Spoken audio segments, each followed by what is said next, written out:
നമ്മളെ ശരീരത്തെ ഒരു കാറാണെന്ന് വിചാരിച്ചു കഴിഞ്ഞാൽ കാറിന്റെ പല അവയവങ്ങളും നമ്മുടെ ശരീരത്തിലുണ്ട് എന്ന് മാത്രം വിചാരിക്കുക. അപ്പൊ നമ്മൾ ചെയ്യുന്നത് പോലെ നമ്മളുടെ ഈ എഞ്ചിൻ ഓയിലും ലൂബ്രിക്കൻസും ഇതെല്ലാം മാറ്റുന്നത് പോലെ തന്നെയാണ് നമ്മളുടെ ശരീരത്തിൽ ഒരേ സാധനങ്ങളും ശുദ്ധിയാക്കേണ്ട അവസ്ഥയുള്ളത്. അപ്പൊ നമുക്ക് വേണമെങ്കിൽ പറയാം നമ്മളുടെ എഞ്ചിനാണ് വയറെന്ന് പറയാം. ഒന്നും ശിവായ, ഒന്നും ശിവായ. ഒന്നും ശിവായ. ഇന്ന് ഞാൻ കർക്കിടമാസ വിശേഷങ്ങളും കർക്കിടകഞ്ഞിയെക്കുറിച്ചും അതിൽ തന്നെ ശ്രീ മഹാരാജ് നിർമ്മലാനന്ദഗിരി അദ്ദേഹത്തിൻ്റെ വാത്സല്യ ശിഷ്യനായിരുന്ന ശ്രീ ഉണ്ണിസ്വാമിയും കൂടെ ഒന്ന് പരിചയപ്പെടുത്തുകയാണ്. പൂർവാശ്രമത്തിലും ഈ ആശ്രമത്തിലും ഒരേ പേരിൽ അറിയപ്പെടാൻ ആഗ്രഹിക്കുന്ന ഒരു ഉണ്ണിയാണ് നമ്മുടെ സ്വാമിജി. നമസ്തേ സ്വാമിജി. നമസ്തേ. കർക്കിടകത്തിനെ കുറിച്ച് പറയുമ്പോൾ കഞ്ഞിയിലേക്കാണ് ആദ്യം പോകുന്നത്. അപ്പോൾ ഉത്തരായണോ ദക്ഷിണായനോ കുറെ ശാസ്ത്രീയമായ വശങ്ങളുണ്ടെന്ന് തോന്നുന്നതിനിടയിൽ അല്ലേ? അതെ. അത് മാത്രമല്ല, ഇദ്ദേഹം ഏകദേശം ഇദ്ദേഹത്തിന്റെ നിർദ്ദേശപ്രകാരമുള്ള ഈ കൊള്ളിമലയിൽ നിന്ന് പോലെയുള്ള കുറെ മൂലികകളും പിന്നെ നിങ്ങളുടെ സ്വന്തം കൃഷിയിടത്തിൽ കൃഷി ചെയ്തുണ്ടാക്കുന്ന അരി തൊട്ട് ഉപ്പുപോലെ കർപ്പൂരം എന്ന് പറയുന്നതൊക്കെ എല്ലാ സാധനങ്ങൾക്കും നിഷ്കർഷ പാലിക്കുകയും പിന്നെ എനിക്ക് തോന്നുന്നു ഈ പിന്നെ അപരാജിത ചൂർണം അന്തരീക്ഷ ശുദ്ധിക്കും കൂടെ വേണ്ടി ചേർക്കുന്നത് നിങ്ങൾ മാത്രമേ ഉള്ളൂ എന്ന് തോന്നുന്നു. പക്ഷെ അബദ്ധത്തിൽ പലരും ഇതെടുത്ത് കഞ്ഞിയിലിട്ടിട്ട് കഞ്ഞി മോശമെന്ന് പറഞ്ഞ അവസ്ഥകൾ പണ്ടുണ്ടായിട്ടുണ്ട്.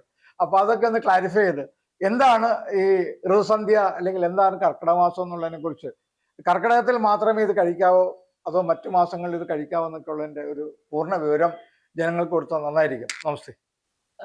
കർക്കിടകം എന്ന് പറയുമ്പോൾ ശരിക്കും ഉത്തരായനം ദക്ഷിണായനത്തിന്റെ ഒരു മാറ്റത്തിന്റെ ഒരു സമയമാണ്. അതിനേക്കാളൊക്കെ ഉപരി നമുക്ക് പണ്ട് തുടങ്ങി അറിയാം, കർക്കിടകത്തില് മഴ കൊണ്ട് സാധാരണക്കാർക്ക് അല്ലെങ്കിൽ അന്ന് ജോലിയും കൂലിയും ഒന്നും ഇല്ലാണ്ടിരുന്ന ഒരു കാലമാണ്, ഇന്നത്തെ കാലമല്ല. പണ്ട് ആ സമയത്ത് നമ്മളുടെ ഒരു കൊല്ലത്തെ ആരോഗ്യത്തിന് വേണ്ടിയുള്ള കാര്യങ്ങൾ ചെയ്തുകൊണ്ടിരുന്ന ഒരു സമയമായിരുന്നു കർക്കിടകം എന്ന് പറയുന്നത്.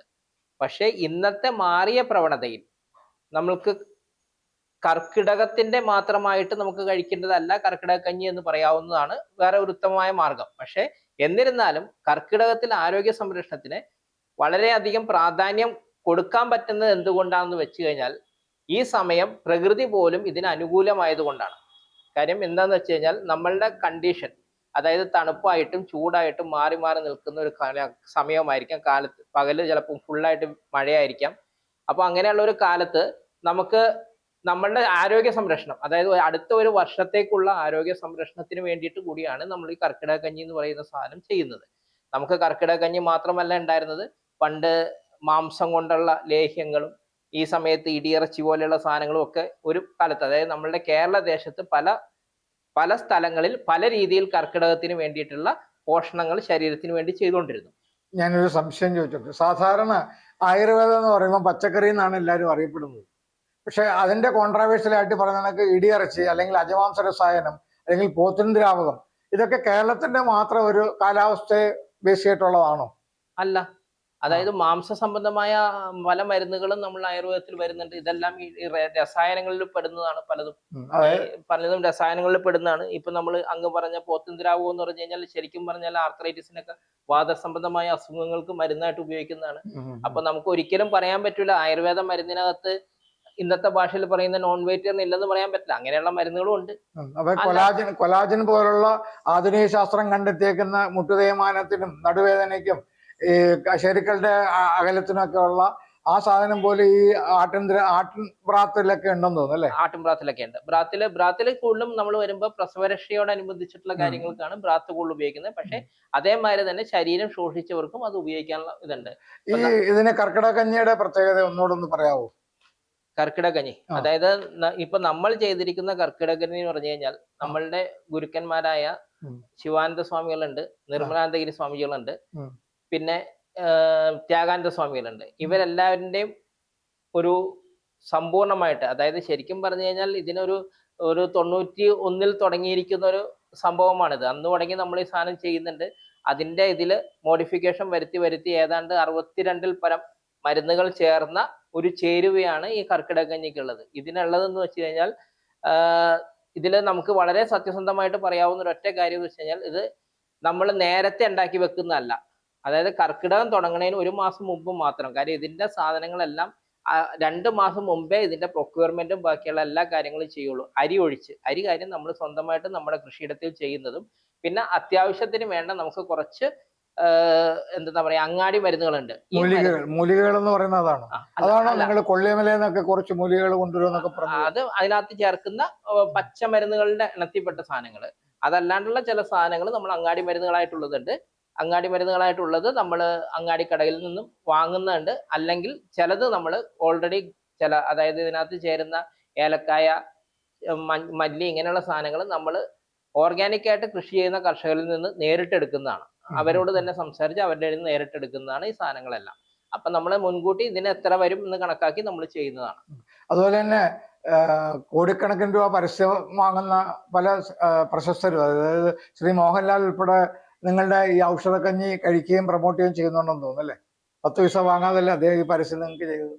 അതാ അദ്ദേഹം നമ്മളുടെ ഒരു വളരെ നല്ലൊരു സുഹൃത്താണ്. അദ്ദേഹം തന്നൊരു ഫോട്ടോ അങ്ങ് ഉപയോഗിച്ചു എന്നുള്ളതാണ് യഥാർത്ഥ സത്യം. ഞാൻ ഒരു കാരണവശാലും ഞാൻ അദ്ദേഹത്തെ ഇങ്ങനെ ഒരു കാര്യത്തിന് വേണ്ടി ഉപയോഗിക്കാൻ തയ്യാറുള്ള വ്യക്തിയല്ല. എനിക്കറിയാം, തയ്യാറുമല്ല. ആ ഒരു സ്വല്പ അഹങ്കാരം ഞാൻ കാര്യം ഈ ഒരു ഫോട്ടോ വന്നത് എന്റെ ഓർമ്മ ശരിയാണെങ്കിൽ 3 വർഷം മുമ്പ് അദ്ദേഹം തന്നൊരു ഫോട്ടോ തന്നെയാണത്. അത് അങ്ങെടുത്ത് അതിനകത്ത് വെച്ചിട്ടുണ്ട്. അതിന് ഞാൻ അദ്ദേഹത്തോട് ആദ്യം ക്ഷമ ചോദിക്കേണ്ടി വരും. കാര്യം ഞാൻ അദ്ദേഹത്തോട് പോലും പറയാണ്ട് അങ്ങ് ചെയ്യുന്ന ഒരു ഞാൻ കേട്ടത്, നിങ്ങൾ ഈ കർക്കിടക മാസം തുടങ്ങുമ്പോ ലൈവ് പഞ്ചഗവ്യം വേറെ ആരും ചെയ്യുന്നില്ലെന്ന് തോന്നുന്നു, ദിവസവും ഉണ്ടാക്കുന്ന ഒരു അതല്ല. കർക്കിടകം തുടങ്ങി കഴിയുമ്പോൾ നമ്മള് 41 ദിവസത്തേക്കും അല്ലെങ്കിൽ അതായത് ഒരു 41 ഒരു മണ്ഡലം എന്നുള്ള കണക്കിന് നമ്മൾ സാധാരണഗതിയിൽ ചെയ്യാറുണ്ടായിരുന്നു. അത് ആവശ്യക്കാരുണ്ടെങ്കിൽ മാത്രമേ സാധാരണ ചെയ്യാറുള്ളൂ. അത് ചുരുങ്ങിയത് 5 or 6 പേരുണ്ടെങ്കിൽ മാത്രമേ ചെയ്യുള്ളൂ. പക്ഷെ എപ്പോഴും ആള് കൂടി വരുന്നതായിട്ട് എന്റെ അറിവ്. കഴിഞ്ഞ പ്രാവശ്യം തന്നെ 20 പേരുണ്ടായിരുന്നു അല്ലേ? അല്ല, അതുണ്ടായിരുന്നു. പക്ഷെ അപ്പൊ നമ്മൾ അത് റെസ്ട്രിക്ട് ചെയ്തിട്ട് 7 ദിവസത്തേക്ക് ആക്കിയായിരുന്നു. 7 ദിവസത്തേക്ക് ആക്കിയായിരുന്നു. കാര്യം എന്ന് വെച്ച് കഴിഞ്ഞാൽ നമുക്ക് ഈ ഉൽപാദനത്തിന്റെ അല്ല, നമ്മൾ ചേർക്കുന്നത് ഒരു പശുവിന്റെ തന്നെ കിട്ടേണ്ട കാര്യങ്ങളായതുകൊണ്ട് നമുക്ക് അതിൻ്റെതായ ഒരു ബുദ്ധിമുട്ട് വന്നതുകൊണ്ട് നമ്മൾ 7 ദിവസത്തേക്കാക്കി ഇത് ചെയ്തു. പിന്നെ ഒരു സംശയം, ഇത് കർക്കിടകത്തിൽ മാത്രമേ ഈ കഞ്ഞി കുടിക്കാൻ പാടുള്ളൂ അതോ എങ്ങനെയാണ് എന്റെ? അതായത് നമ്മൾ ഈ കർക്കിടകത്തിൽ ഈ സാധനം കഴിക്കണമെന്ന് വെച്ചാൽ ശരീരത്തിന്റെ ഊഷ്മാവ് ഭയങ്കരമായിട്ട് താന്നു പോകുന്ന സമയമാണ് കർക്കിടകം എന്ന് പറയുന്ന സമയം. അപ്പോൾ നമ്മളുടെ ശരീരത്തിന്റെ ചൂട് നിലനിർത്തുക, അതേമാതിരി തന്നെ നമ്മുടെ ഡൈജഷനും ബാക്കിയുള്ള കാര്യങ്ങളും നമ്മൾ ഒരു ഒറ്റ വാക്കി പറയുകയാണെങ്കിൽ നമ്മളുടെ ഡൈജസ്റ്റീവ് സിസ്റ്റത്തിനെ നമ്മളൊരു കറക്റ്റ് ചെയ്യുക, ആമത്തെ നന്നാക്കി മാറ്റാൻ വേണ്ടിയിട്ടാണ് നമ്മൾ ചെയ്യുന്നത്. തണുപ്പ് കൂടുതലാവുമ്പോഴൊക്കെ നമ്മുടെ ശരീരം വർക്കിങ്ങിനുള്ള ബുദ്ധിമുട്ടുകളും എല്ലാ സാധനങ്ങളും മാറ്റാനും ശരീരത്തിന്റെ ഊഷ്മാവും ബാക്കിയുള്ള സാധനങ്ങളും നിലനിർത്താനും ഒക്കെ വേണ്ടിയിട്ട് ചെയ്യുന്ന ഒരു കഞ്ഞിക്കൂട്ടാണ്. ആമം എന്ന് പറയുമ്പോൾ ആമവാദം അല്ലെങ്കിൽ ആസിഡിറ്റി, അമ്ലം എന്നൊക്കെ പറയുന്നതിനെ കുറിച്ചാണോ ഈ പറയുന്നത്? അതിനെ ന്യൂട്രലൈസ് ചെയ്ത് ശരീരത്തിന്റെ ഫ്ലെക്സിബിലിറ്റി കൂട്ടുമെന്നുള്ളതാണോ? നമ്മൾ പചിക്കാണ്ട് കിടക്കുന്ന എന്തിനേയും ആമം എന്ന് പറയാം. ദഹനവ്യവസ്ഥയെ തകർക്കുന്ന എന്തിനേ ആമം എന്ന് പറയാം. അപ്പൊ അത് പല കാരണങ്ങൾ കൊണ്ട് സംഭവിക്കാം. അതായത് ശരിക്കും നമ്മളുടെ ശാസ്ത്രം ശരിക്കും പറയുന്നത് വൈദ്യം തുടങ്ങേണ്ടത് അതായത് നമ്മളുടെ ഔഷധം എന്നുള്ള കൺസെപ്റ്റിൽ തന്നെയാണ് അത് വരുന്നത്. കാര്യം വൈദ്യം തുടങ്ങുന്നത് ശരിക്കും വയറ് ശുദ്ധിയായാൽ മാത്രമാണ് നമ്മൾ എന്ത് സാധനം ചെയ്താലും നമുക്ക് ചെയ്യാൻ പറ്റുള്ളൂ. കാര്യം നമ്മളുടെ ശരീരത്തിന്റെ ഫർണസ് എന്ന് പറയാവുന്ന ഭാഗമാണ് വയറ്. അതെ അതെ, ആ ഫർണസ് അതായത് നമുക്കറിയാലോ, നമ്മളിപ്പോ അതായത് ഞാൻ ഒരു ചെറിയൊരു നാടൻ ഭാഷയിൽ ഞാൻ പറയുന്നതാണ് ഇത്. കാര്യം ഞാൻ വളരെ ടെക്നിക്കൽ ടൈം ഒന്നും ഉപയോഗിക്കാണ്ട് ഞാൻ പറഞ്ഞത് എന്താ വെച്ച് കഴിഞ്ഞാൽ സാധാരണ ആൾക്കാർക്ക് മനസ്സിലാവാൻ വേണ്ടിയിട്ട് കൂടിയാണ്. കാര്യം നമ്മളെ ശരീരത്തെ ഒരു കാറാണെന്ന് വിചാരിച്ചു കഴിഞ്ഞാൽ കാറിന്റെ പല അവയവങ്ങളും നമ്മുടെ ശരീരത്തിലുണ്ട് എന്ന് മാത്രം വിചാരിക്കുക. അപ്പൊ നമ്മൾ ചെയ്യുന്നത് പോലെ നമ്മളുടെ ഈ എഞ്ചിൻ ഓയിലും ലൂബ്രിക്കൻസും ഇതെല്ലാം മാറ്റുന്നത് പോലെ തന്നെയാണ് നമ്മളുടെ ശരീരത്തിൽ ഒരേ സാധനങ്ങളും ശുദ്ധിയാക്കേണ്ട അവസ്ഥയുള്ളത്. അപ്പൊ നമുക്ക് വേണമെങ്കിൽ പറയാം നമ്മളുടെ എഞ്ചിനാണ് വയറെന്ന് പറയാം. പുറത്തോട്ട് പോകുന്ന കുഴലായിട്ട് നമുക്ക് 3-4 ഭാഗങ്ങളുണ്ടെന്ന് പറയാം. കഴിച്ചു തുടങ്ങുന്നതിന് മുമ്പ് ഒരു ദിവസം വയറിളക്കി ഡീറ്റോക്സിഫൈ ചെയ്താൽ നല്ലതായിരിക്കുമല്ലോ അല്ലേ? നോർമലി നമ്മളുടെ ഈ മരുന്നിനകത്ത് തന്നെ നമുക്ക് അതിനുള്ള സാധനങ്ങൾ ഉള്ളത് കൊണ്ട് അങ്ങനെ ഒരു ഡീറ്റോക്സിഫിക്കേഷൻ ആവശ്യമില്ല. കാര്യം 5 ദിവസം കണ്ടിന്യൂസ് ആയിട്ട് കഴിക്കുമ്പോൾ അതിന്റെ ഫലം ഉണ്ടാവും. പക്ഷെ ഇത് 5 ദിവസം മാത്രം കഴിക്കുക എന്നുള്ളതല്ല, വേണമെങ്കിൽ ഈ 31 ദിവസവും കർക്കിടകം 31 ദിവസം ഇത് കഴിക്കാം. പക്ഷെ നിങ്ങൾ ശ്രദ്ധിക്കേണ്ട ഒറ്റ കാര്യമുള്ളൂ, കഴിക്കേണ്ട സമയത്ത് മഴയോ അല്ലെങ്കിൽ തണുപ്പുള്ള സമയത്ത് വേണം കഴിക്കാൻ. അപ്പൊ തണുപ്പുള്ള ഏത് കാലാവസ്ഥയിലും ഇത് ഔഷധമായിട്ട് നിങ്ങൾക്ക് കഴിക്കാം. ഇത് എങ്ങനെയാണ് ഉപയോഗിക്കേണ്ടത്? ഒരു പാക്കറ്റിൽ നിന്ന് എന്താ ചെയ്യേണ്ടത്? അതായത് നമ്മളുടെ കഞ്ഞി കിറ്റിനകത്ത് ശരിക്കും പറഞ്ഞാൽ 5 ദിവസത്തെ കൂട്ടാനുള്ളത് ഒരേ പാക്കറ്റ് ഉണ്ട്. ഒരേ പാക്കറ്റിനകത്ത് അതാത് ദിവസത്തേക്ക് വേണ്ട എല്ലാ സാധനവും, അതായത് 100 ഗ്രാം അരിയുണ്ട്, ഞവരരിയുണ്ട്, പിന്നെ ഉലുവ, ആശാളി, പൊടിമരുന്ന്, മേമ്പൊടി, ഇത്ര സാധനം. പൊടിമരുന്ന് നമ്മളുടെ ഒരു ഇതാണ്, അതിന്റെ കൂട്ട് നമ്മളുടെ തന്നെ ഒരു സംഭവമാണ്, കൂട്ടാണ്. പിന്നെ മേമ്പൊടി എന്ന് പറഞ്ഞൊരു ഇതുണ്ട്. അപ്പൊ ഇത് പാചകം ചെയ്യേണ്ട വിധം അതിനകത്ത് എഴുതിയിട്ടുണ്ട്. എന്നാലും ഒന്ന് പറഞ്ഞാൽ പ്രേക്ഷകർക്ക് നന്നായിരിക്കും. ആദ്യം അരി കഴുകിയിട്ട് നമ്മൾ ഉപയോഗിക്കുന്ന ഏത് മീഡിയം ആണെന്ന് വെക്കാം. നിങ്ങൾക്ക് കുക്കറിൽ വെക്കണമെങ്കിൽ കുക്കറിൽ വെക്കാം.